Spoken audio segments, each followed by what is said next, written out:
አርሴማ ማለት ምን ማለት ነው? ሀ ንጽሕት፣ ለ የከበረች፣ ሐመርሃ ተጋዳይ።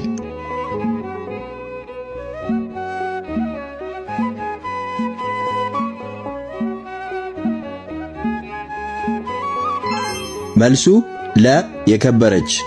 አርሴማ የሚለው ስም ትርጉሙ የከበረች ማለት ሲሆን ወላጆቿ ልጅ በማጣት ሲጸልዩ ቆይተው በስዕለት ተሰጥቷቸው በታላቅ ክብርና ንጽሕና አሳድገው ያወጡላት ስም ነው። ጥያቄ ቁጥር 2 የቅድስት አርሴማ እናትና አባቷ ማን ይባላሉ? ሀ ቴዎድሮስና አትናሲያ፣ ለ ዘረንጦስና ቴዎብስታ፣ ሐመርሃ ሄሮድስና አፎሚያ።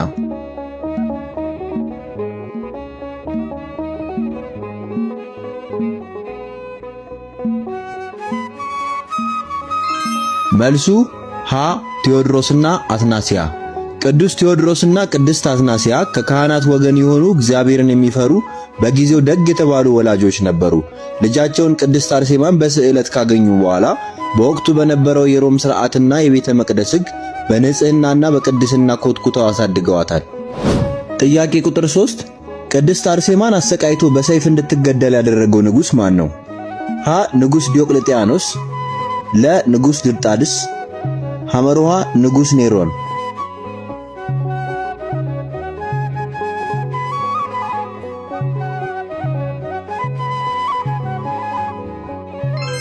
መልሱ ለ ንጉሥ ድርጣድስ። ምንም እንኳን ንጉሥ ዲዮቅልጥያኖስ በውበቷ ተማርኮ እንድትመጣለት ቢያዝም ቅድስት አርሴማ ግን ሰማዕትነቷን የፈጸመችው ወደ ሌላ ሀገር ከተሰደደች በኋላ ነው።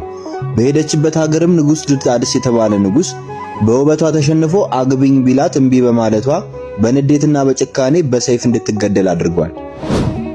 ጥያቄ ቁጥር 4 ቅድስት አርሴማ ንጉሥ ዲዮቅልጥያኖስን ሸሽታ ወዴት ሀገር ሄደች? ሀ ወደ ግብጽ፣ ለ ወደ ሮም፣ ሐመርሃ ወደ አርማንያ።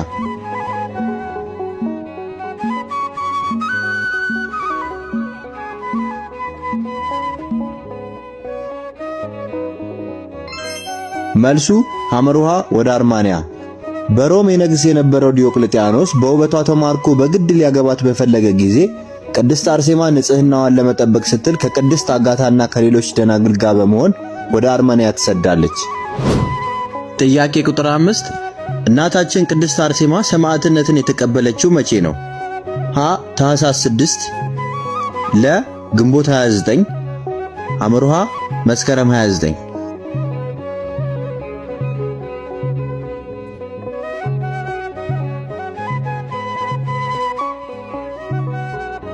ቪዲዮን ከወደዳችሁት ላይክ ማድረጋችሁንና ቻናሉን ፎሎ ማድረጋችሁን እንዳትረሱ። የአምስተኛውን ጥያቄ መልስ ኮሜንት ላይ እንድትመልሱ እንጠይቃለን።